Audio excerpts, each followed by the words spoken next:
podcast. Last.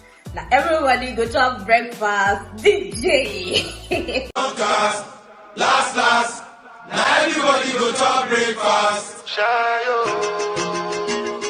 Hello guys, what's up and welcome back to the Zoe Agui.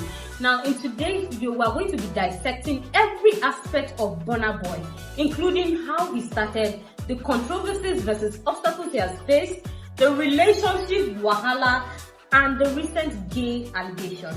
Now make sure you stick to the end to find out all that there is to know. Hey Thomas, it's your girl Zoe, the only Gen Z journalist, and I'm here to give you the tea to the hot.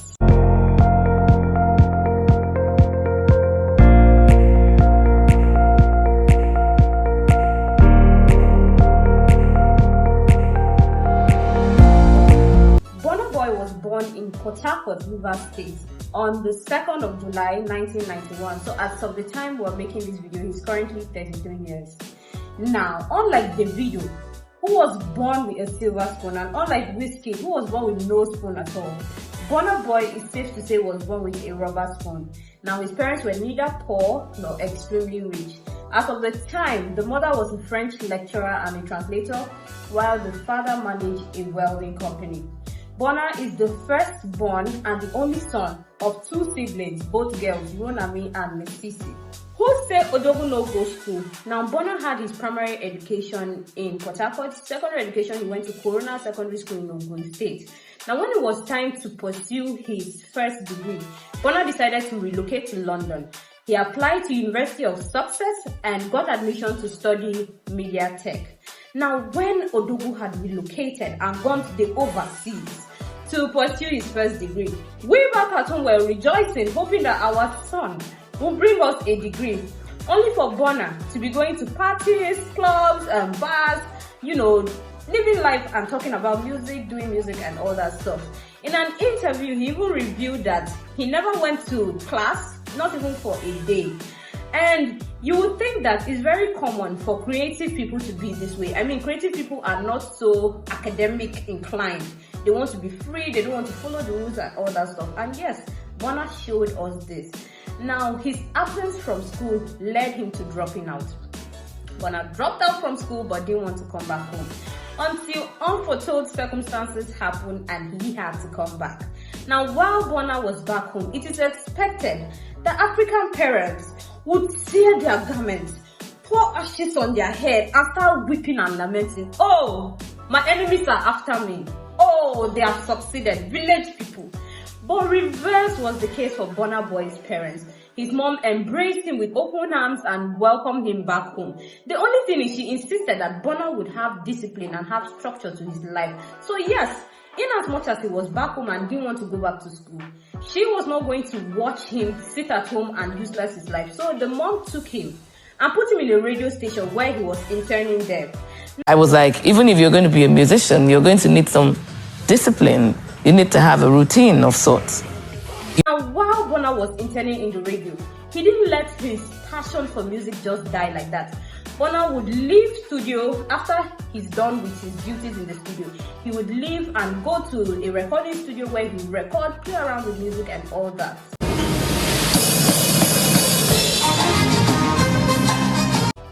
Up until 2010, when Burna decided to take music professionally. Now you might be wondering, what has fueled this passion? What has influenced this love for music? Let me surprise you. Burna was not always a music, he didn't have it in his head that he was going to do music full time when he was growing up. Unlike some kids who say, oh, I want to be a doctor when I grow up, I want to be a lawyer. Burna did not want to be a musician. It's safe to say that. However, he started as a football artist. He started as a footballer and he was a goalkeeper at the time. Subsequently, along the line, he decided to leave football and pursue music full-time. So if Odogu had not left football, we would have had Burna in the football pitch. So growing up, Burna had musical legends around him. He said that some of his influence came from the music he would listen to in his father's car, while others came from the fact that his grandfather was a one-time manager of the legendary Fela Kuti. So he was influenced from there and all that stuff. When he started off, he didn't start out as an Afrobeat artist. He wanted to be in the rap genre.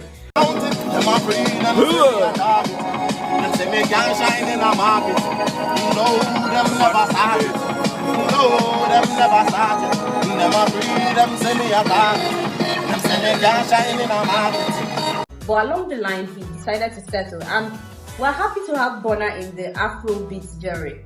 So Burna started taking his music career professionally in 2010.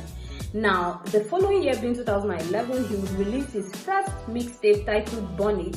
After that, he released his second mixtape titled Burn ID. Get behind her, then she bent over. I hit the spot like the snipe. It was at that time that his music was played on the radio, and when this sound was out, people were curious. People wanted to know, who is this artist behind this voice? It was completely new to what was playing locally. And from there, Burna started getting some level of recognition locally. Brands started reaching out, the partnerships started coming, all that stuff. And it was then that Burna Boy went into partnership with his first record label, the Aristocrats record label.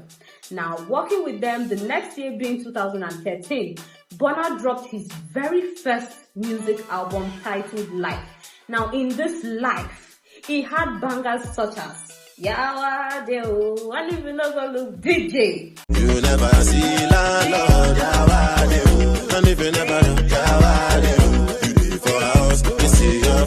On the first day of release, the album sold over 40 copies within 24 hours. As of the time, Burna was an upcoming artist, so selling 40 copies within 24 hours that very day of release was a huge success for him. And things somehow started falling into good places for Burna. Up until the next year, the following year, Burna started having issues with his record label and decided to split. Now, there are many record labels that will be like, okay, you want to leave us, fine, go do your thing, God bless you.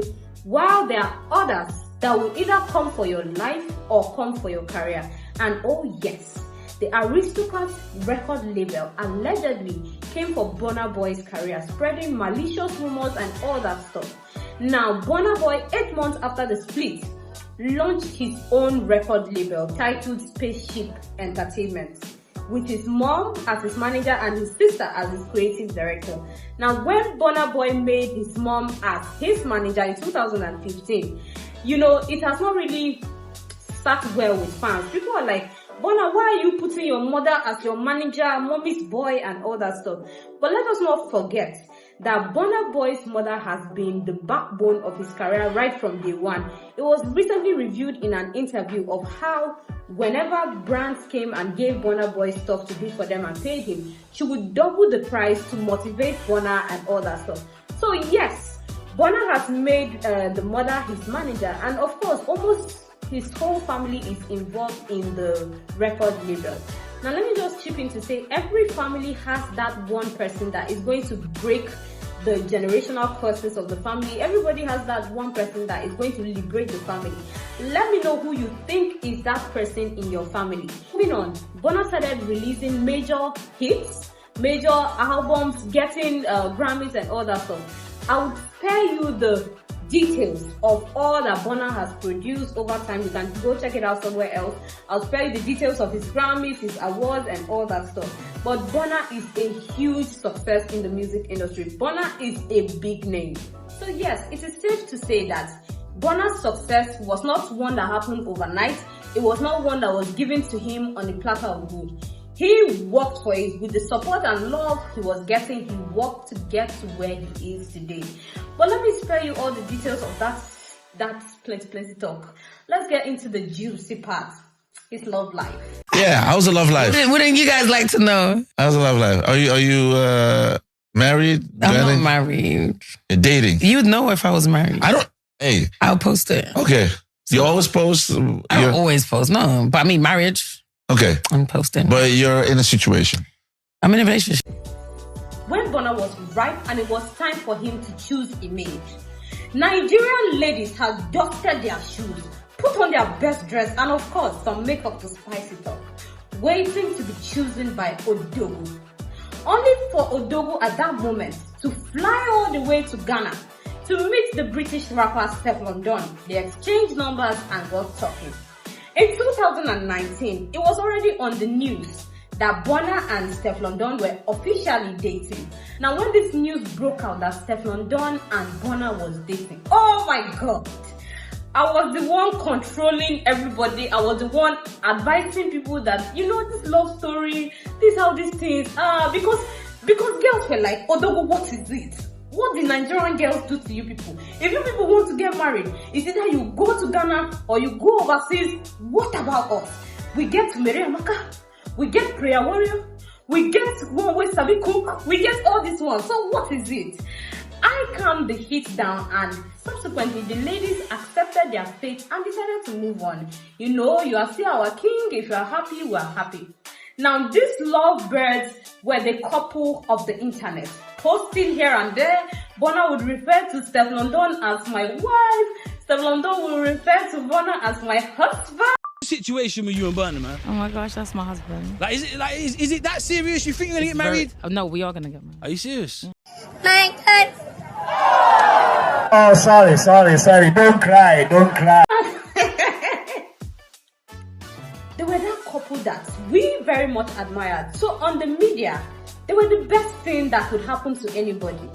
While behind closed doors, it was tragic. It was sorry. Now, in 2022, their breakup was officiated, or it was on the news that they had split. 2.5 years? Yeah. Yeah. I liked y'all together. I know everybody says that, but you know. You had to move on. Yeah, we had to move on. And we're like, hold on, what is this? But now how can you, we're preparing for, I've already given my Ashobi for tailor to sew. What is this? And Stefflon Don would come out to reveal that she broke up with Burna Boy for shocking reasons. Number one, that Burna was impotent. The second reason, I mean, he could not give her babies, you know. The second reason was that Burna had a fragile ego. Burna was always intimidated. Any little thing would just spark him. She could not even hold a conversation with Burna. And the third one was that Burna was not good in bed. Let's skip to the other part. The fourth reason was that she also claimed that Burna was intimidated by the success of his friend Wizkid. Also, there were rumors that Burna Boy's mother did not approve of the relationship between Stefflon Don and Burna. She was like, get me a good woman. Not this one that is carrying yash up and down on the streets of Instagram.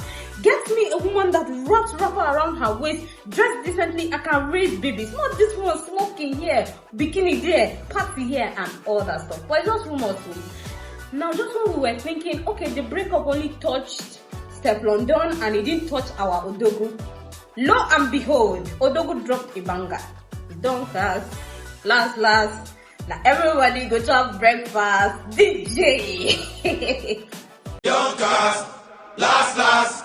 Now everybody go to have breakfast. Shayo.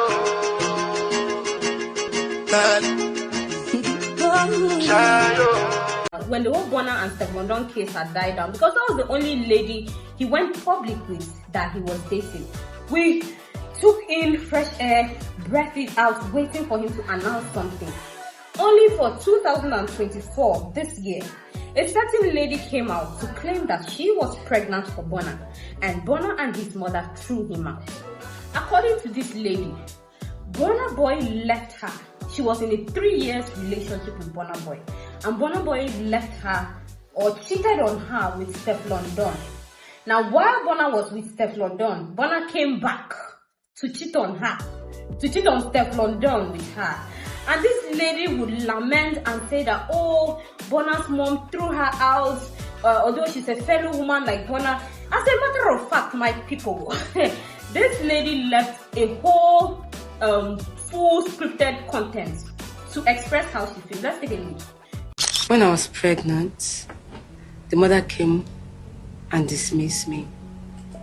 But I was disappointed that a mother, a woman like me, that knows what it is to be pregnant, dismissed me, even knowing that I was bearing his grandchild. Burna's reaction to this allegation was that it was no relationship. She never dated this girl. As a matter of fact, this Stella of a girl has been a hookup girl, and as of the time, he took her and paid her 20,000. And you guys, Shebi people said I'm impotent. So how can an impotent man give a woman a pikin? So yes, he denied the allegation, and she responded by saying that, Seriously, 20K. Let's put things into perspective. I invested 3 years of my life with you, and you're reducing our relationship into mere transaction. That is not just disrespectful, it is pathetic. After 8 years, you have still not changed. With all your accomplishments, your Grammy, your sold out arena shows, you are still that black big head Burna. Listen, Burna, you can't buy class and you can't buy respect. You can't even begin to comprehend the worth of someone who has been by your side through thick and thin. So keep your inflated ego, and I'll keep the lesson learned, the growth, and the memories. You can't put price tag on that. Now this is where this whole thing gets interesting. Burna versus p.diddy / Speed Darlington. Burna versus Puff Daddy and Speed Darlington. Now, if you have been watching this video without subscribing, please hit the subscribe button. Triple, quadruple. In the flesh. In the fucking flesh. Yes, sir. Got so much to tell you, man. We're like, Burna, come on. Always doing the bending. Because after you met, p.diddy co-produced your album Twice as Tall, and that album won a Grammy. So tell us, did you also... No, you can't believe this.